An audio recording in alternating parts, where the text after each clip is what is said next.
Assalamualaikum, salam sejahtera. Anda menonton Agenda Awani Asia dan sudah tentu ini adalah ruang dan juga platformnya untuk kami bawakan diskusi dan juga perbincangan yang melihat kepada perkembangan isu semasa di peringkat serantau di peringkat Asia.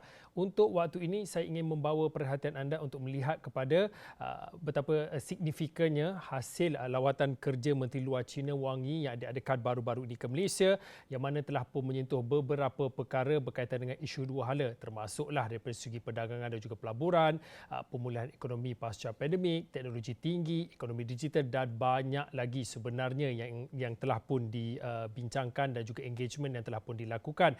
Tetapi untuk waktu ini bukan saja kita ingin melihat kepada signifikan kepada hasil lawatan itu, kita juga ingin melihat kepada ke arah masa hadapan hubungan yang telah pun terjalin antara Malaysia dan juga China, kerana untuk rekod difahamkan China adalah rakan terbesar dagangan buat Malaysia sejak 2009 dan menyumbang kepada 18.9% jumlah dagangan global negara pada tahun 2021. Untuk tahun yang sama juga direkodkan jumlah dagangan China dengan Malaysia mencecah rekod tertinggi iaitu sebanyak 450.6 bilion ringgit. Dan tahun yang sama juga iaitu pada tahun lepas, stok pelaburan langsung asing dari China ke Malaysia mencecah 25.91 bilion ringgit dan juga pelaburan yang diluluskan dengan penyertaan dari China ialah 16.6 bilion ringgit, manakala pelaksanaan pelaburan dengan penyertaan dari China mencecah 1.82 bilion ringgit. Apa makna daripada segi-segi angka yang saya sebutkan sebentar tadi? Dan untuk waktu ini, kalau boleh saya nak bersama dengan yang pertama, Zhang Hong. Zhang Hong adalah wartawan daripada kumpulan media China CMG, dan kemudian nanti saya akan bersama dengan Profesor Dr. Sufian Jusoh. Prof adalah fellow utama daripada Institut Kajian Malaysia dan Antarabangsa daripada Universiti Kebangsaan Malaysia. Zhang Hong, kalau boleh saya nak mulakan dengan Prof dahulu. Prof, mungkin boleh dikongsikan. Kita tahu selain pada kita melihat kepada lawatan kerja Menteri Luar China Wang Yi baru-baru ini, kita juga ingin melihat kepada signifikan hasil lawatan itu terhadap refleksi hubungan diplomatik yang telah pun terjalin antara Malaysia dan juga China untuk 40 tahun ini, Prof. Terima kasih, Fauzi. Saya lihat bahawa lawatan secara peribadi oleh Menteri Luar China ke Malaysia adalah satu perkara yang amat signifikan.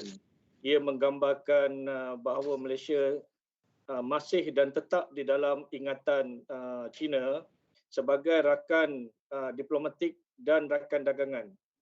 Yang penting rakan diplomatik dan rakan dagangan di antara kedua-dua negara, kerana Malaysia merupakan negara pertama yang mengiktiraf China secara diplomatik dengan lawatan arwah Tun Abdul Razak ke China pada tahun 1970-an dahulu. Jadi kita ingin meletakkan bahawa sebagai sebuah negara rakan dan sahabat kepada negara China, lawatan itu amat penting dalam keadaan sekarang dengan COVID-19, dengan pemulihan ekonomi selepas COVID-19 dan dengan keadaan konflik di beberapa rantau yang melibatkan polisi luar negara, polisi keselamatan dan polisi perdagangan dan pelaburan kedua-dua negara. Jadi Fauzi telah sebutkan bahawa China merupakan rakan dagang dan rakan pelaburan Malaysia yang terbesar setelah sekian lama. Jadi lawatan daripada Menteri Luar China ke Malaysia itu menggambarkan bahawa China akan terus menjadi rakan dagang dan rakan pelaburan yang penting untuk Malaysia di masa yang akan datang, terutamanya dalam menyelesaikan isu-isu berkaitan dengan perkara ini selepas COVID-19. Zhang Hong, seringkali di platform Agenda Awani Asia ini, Zhang Hong menggambarkan hubungan akrab antara Malaysia dan China bukan sahaja ataupun melangkaui rakan diplomatik dan juga rakan dagangan seperti yang dikatakan oleh Prof. Dr. Sufian tadi, melihat kepada begitu akrabnya seperti keluarga. Mungkin pada waktu ini boleh dikongsikan hasil dan juga signifikan lawatan Menteri Luar Wang Yi ke China dan apa yang diberi respon oleh pemerintah China secara khususnya, Zhang Hong. Terima kasih Fazil. Sebenarnya bagi saya rasa kalau pencapaian yang paling signifikan kali ini ialah kita boleh lihat kedua-dua pihak sebenarnya ada sepakat mengenai bagaimana menghadapi situasi yang boleh dikatakan cukup rumit pada masa ini. Kita tahulah kalau sekarang ada banyak unsur membawa impak kepada seluruh dunia, termasuk China dan juga Asia Tenggara, termasuk Malaysia. Oleh itu, bagaimana menguruskannya? Justru sebelum Menteri Luar Wang Yi melawat ke sana, kita pun sudah lihat kalau Perdana Menteri Malaysia Datuk Seri Ismail pun sudah mengeluarkan satu konsep, iaitu semangat keluarga dunia untuk menghadapi situasi antarabangsa buat masa ini. Dan pada masa itu saya masih ingat pada 12 Julai lalu, Satria hantar satu hantaran di Facebook saya.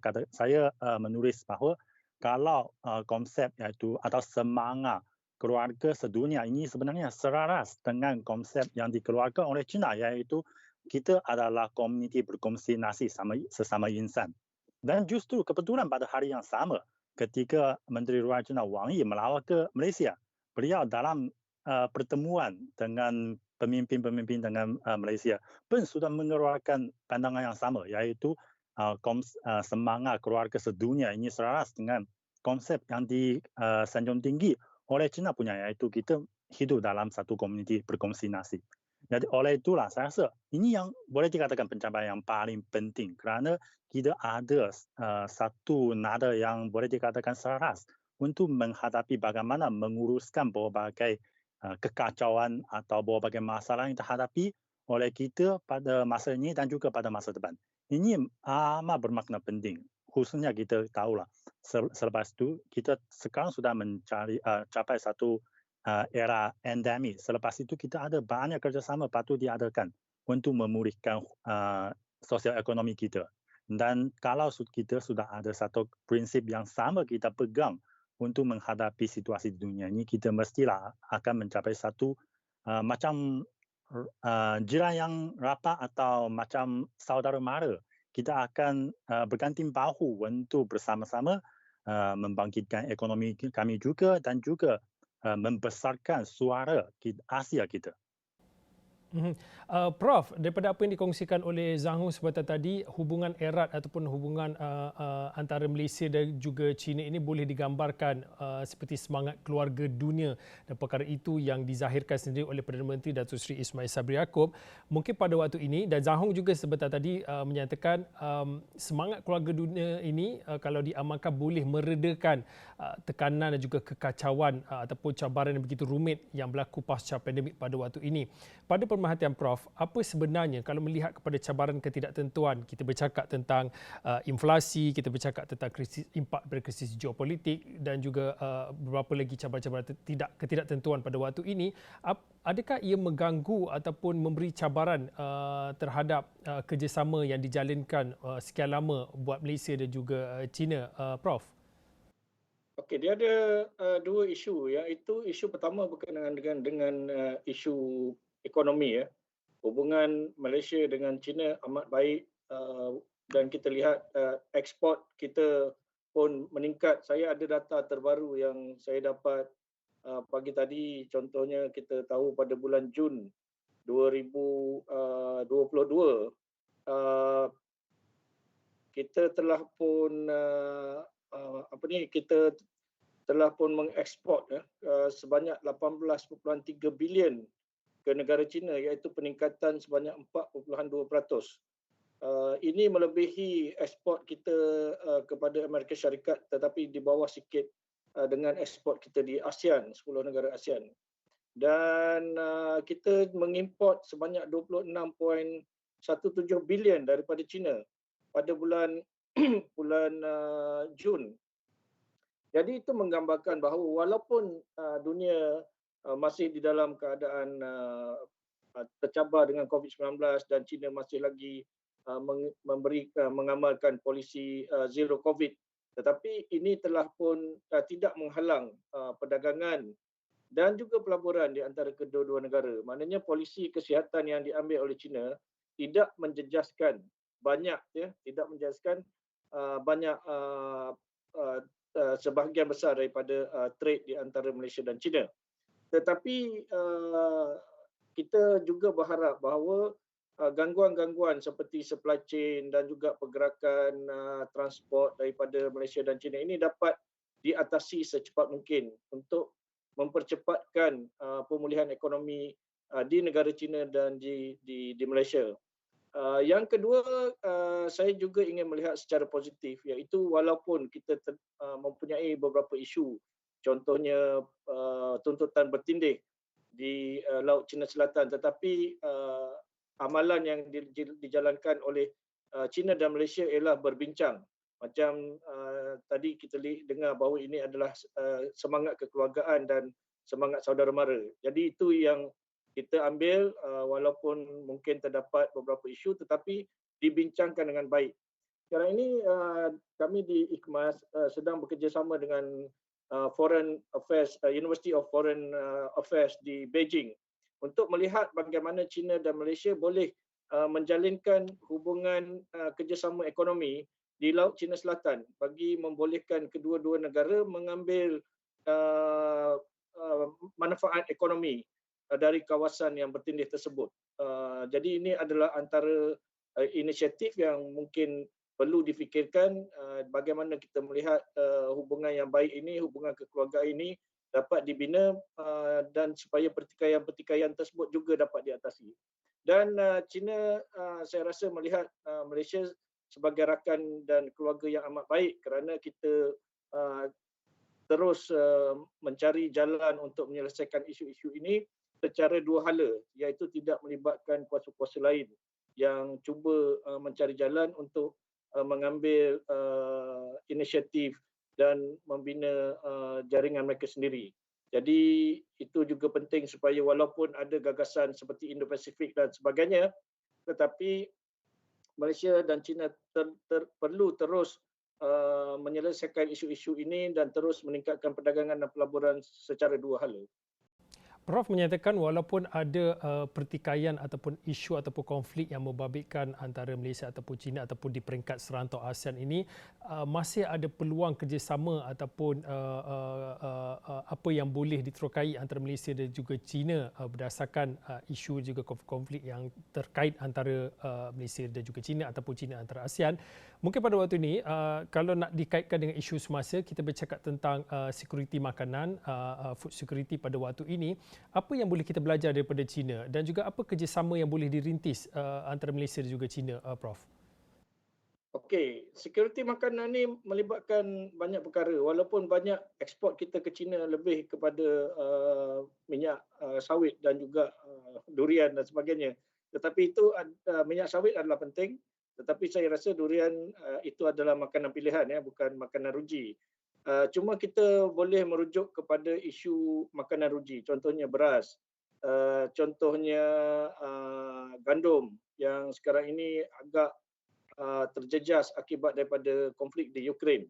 Jadi kita boleh bekerjasama dengan China untuk mendapatkan makanan-makanan tersebut daripada negara China, ataupun kita juga boleh melihat bagaimana kita dapat membantu China dengan kita meningkatkan pengeluaran beras negara dan ini dapat juga dikongsi dengan China. Jadi dan kita boleh melihat bagaimana kita menangani isu kekurangan minyak goreng, minyak masak yang juga melibatkan perkara lain. Contohnya walaupun minyak sawit ini banyak kita tahu melibatkan minyak masak, tetapi ia juga melibatkan by-product seperti emulsifier dan chemical yang digunakan di dalam produk makanan seperti coklat dan sebagainya. Jadi itu antara isu-isu yang boleh Malaysia dan China bekerjasama dengan lebih erat untuk meningkatkan pengeluaran makanan, mengurangkan birokrasi di dalam supply chain, jadi membolehkan yang kita panggil seamless transaction di antara kedua-dua negara. Kita ada beberapa perjanjian perdagangan bebas, contohnya perjanjian perdagangan di antara China dan Malaysia dan juga perjanjian perdagangan di antara ASEAN dan China. Jadi kita boleh memanfaatkan semua perjanjian ini bagi meningkatkan perdagangan dan pelaburan khususnya di dalam pengeluaran makanan di kedua-dua negara.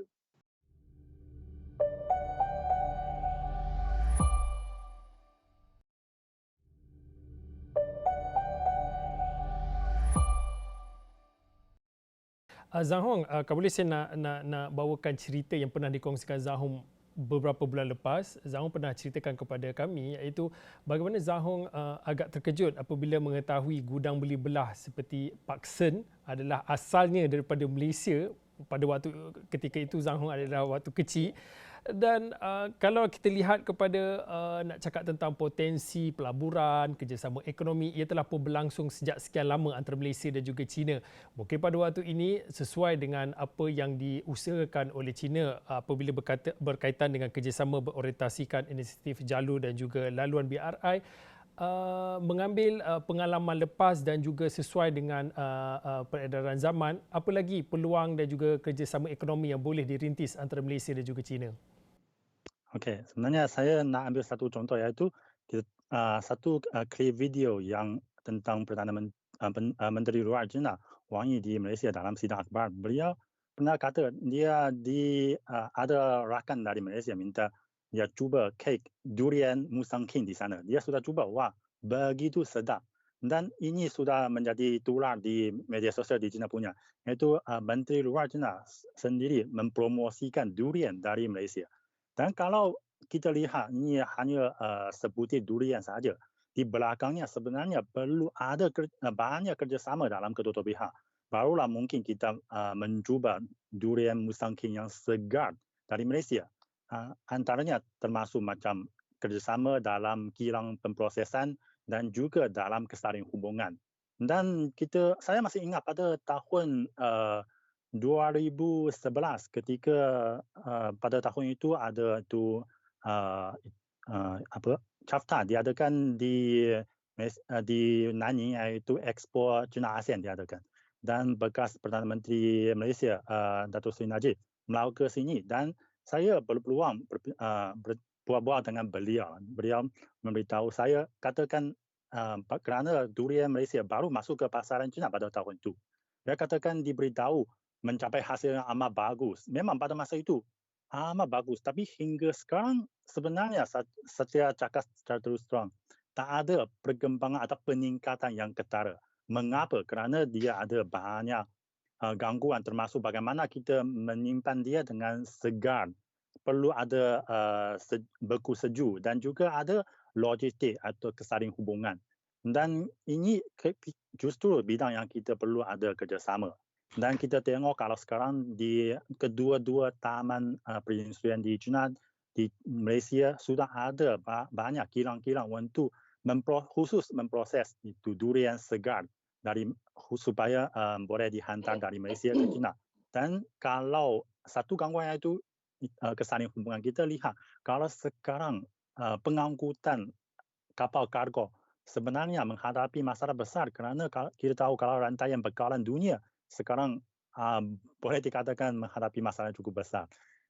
Susah untuk mendapat kargo untuk kapal kargo dari satu negara ke satu negara lain. Biasanya akan tersesat di pelabuhan sekian lama dan ini akan menjadi masalah juga kepada berbagai buah-buahan segar termasuk durian juga. Dan ini justru mengingatkan kita perlu ada berbagai saluran-saluran lain. Macam kalau Thailand dia ada banyak durian, boleh dikatakan menduduki pasaran di China punya. Kita kalau katakan durian, kebanyakannya dari Thailand saja. Kalau dari Malaysia sebenarnya masih jarang ada kawan-kawan yang sudah cuba. Meskipun kita semuanya tahu ini berkualiti tinggi. Tapi kerana kalau kualiti di pasaran China masih begitu kecil. Dan oleh itu kalau nanti kita ada satu jaringan landasan kereta api, bahkan kalau itu menjadi jaringan landasan kereta api laju, kalau kereta api kargo itu sehari saja boleh sampai dari Malaysia sampai ke pasaran China. Saya rasa ini akan secara besar-besaran mengubah situasi macam ini. Dan kali ini kita tengok kalau Menteri Luar Wang Yi melawat ke Malaysia pun sudah menyanjung tinggi itu pencapaian kita kerjasama dalam ECRL dan juga katakan kita akan terus membincangkan bagaimana menyambungkan jaringan dari selatan ke utara. Kita tahu kalau sekarang tengah adanya kereta api dari China ke Laos, sebenarnya jaringan dengan China, Laos dan Thailand sudah sambung. Dan ini membawa faedah yang cukup besar. Macam kalau produk dari kedua-dua negara tersebut, dari landasan kereta api ini boleh sampai ke macam Chongqing, Chengdu atau Guangzhou, berapa hub di China punya. Di sana ada kereta api rutin dari China ke Eropah. Dan sekarang sudah ada barangan melalui jalan ini dari macam selatan China dan juga dari Asia Tenggara masuk ke China, nanti keluar dari custom di Xinjiang, masuk ke Rusia, selepas itu masuk ke Asia Tengah, akhirnya sampai ke Jerman. Saya rasa inilah nanti kita mesti boleh membincangkan lagi bagaimana kita, adakah kemungkinan nanti jaringan ban Asia yang dulu dikemukakan oleh Tun Mahathir dulu boleh teruju lagi. Saya rasa ini akan menjadi satu prospek atau potensi yang cukup besar kita boleh terokak pada masa depan. Prof. Zahong memberi gambaran bagaimana seulas durian boleh diberi gambaran usaha sama dan juga kerjasama ekonomi yang boleh dijalinkan sehinggalah kepada konektiviti antara ataupun daripada inisiatif ataupun berorientasikan inisiatif BRI. Mungkin pada waktu ini Prof boleh kongsikan kalau cakap pasal pelaburan, perdagangan dan juga kerjasama integrasi ekonomi antara Malaysia dan juga China ni, apa manfaat terus kepada rakyat yang boleh mereka tahu dan juga yang boleh mereka dapat, Prof? Okey, kita lihat contoh tadi Zahong sebutkan berkenaan dengan ECRL. Kalau kita lihat ECRL sekarang ini dalam proses pembinaan dan dia telah memberikan satu peralihan teknologi di antara China dan Malaysia, iaitu kita telah pun berjaya membina terowong kereta api yang panjang daripada di bawah Genting Highlands di Genting Sempah di Banjaran Titiwangsa. Jadi itu dulu kita belajar membina kereta api daripada British, kemudian kita meningkatkan fast train daripada lembaga lapangan terbang KLIA kepada Kuala Lumpur Central. Dan sekarang kita mempelajari teknologi baru, iaitu membina terowong dan pembinaan trek yang lebih canggih daripada Kuala Lumpur ke Pantai Timur. Dan kedua, kita lihat pemberian pekerjaan buat pasir ini secara jangka pendek. Tetapi secara jangka panjang, kita akan melihat pembangunan yang luas, yang lebih besar di kawasan Pelabuhan Kuantan dan Pelabuhan Kemaman, kerana terdapat dua stesen yang berbeza yang dibina berhampiran dengan Pelabuhan Kuantan dan Kemaman, dan Pelabuhan Kuantan dan Kemaman akan menjadi antara pelabuhan yang terpenting bukan sahaja di pantai timur Malaysia tetapi juga di Laut Cina Selatan yang dapat menghubungkan Malaysia, Asia Tenggara dan juga dengan China dan negara-negara lain. Dan saya lihat ECRL ini bukan sebagai satu projek secara sendiri, tetapi dia merupakan satu projek yang memberi kesan yang besar, iaitu membina hubungan kereta api dengan Kunming melalui Thailand dan Vientiane dan seterusnya ke Eropah. Kerana terdapat beberapa barangan kita yang boleh dieksport kepada kawasan-kawasan di bahagian barat China dan juga di Asia Tengah yang tidak boleh dilalui oleh kapal. Jadi ini akan memberikan peluang pekerjaan, membina jaringan yang lebih luas, jaringan perdagangan dan pelaburan dengan negara-negara yang kita panggil sebagai landlocked, dan juga memberi peluang untuk membuktikan bahawa terdapat peminahan teknologi di antara China dan Malaysia. Prof, mungkin lebih kurang dalam 2 minit akhir ini, apa lagi kerjasama yang boleh dirintis antara Malaysia dan juga China? Kalau dilihat pada tempoh 48 tahun kebelakang ini, hampir semua sektor telah diterokai bersama. Tetapi untuk waktu ini, apa lagi yang boleh dirintis untuk Malaysia dan juga China ni, Prof? Saya lihat walaupun kita telah pun berjaya membina keseluruhannya hubungan yang amat baik di semua sektor, tetapi kita boleh meningkatkan sektor pendidikan, iaitu lebih ramai pelajar Cina datang ke Malaysia, yang pertama. Yang kedua, pembukaan mungkin kampus universiti kita di negara China. dan juga hubungan antara rakyat yang lebih baik, lebih bermakna di antara kedua-dua negara. Okay, baik. Terima kasih Profesor Dr. Sufian Jusso. Prof adalah fellow utama di Institut Kajian Malaysia dan juga Antarabangsa Universiti Kebangsaan Malaysia. Dan sebentar tadi kita bersama dengan Zhang Hong, wartawan daripada kumpulan media Cina CMG, yang mana kedua-dua panelis pada malam ini memberi sedikit pandangan melihat kepada apa hasil dan juga signifikannya lawatan kerja Menteri Luar China Wang Yi di Malaysia baru-baru ini, dan kemudiannya kita membincangkan dan juga berkongsi pandangan melihat kepada arah dan juga jalan ke hadapan untuk Malaysia dan juga China. Saya kira itu saja untuk waktu ini. Agenda Awani Asia, saya Fauzizin. Kita jumpa lagi.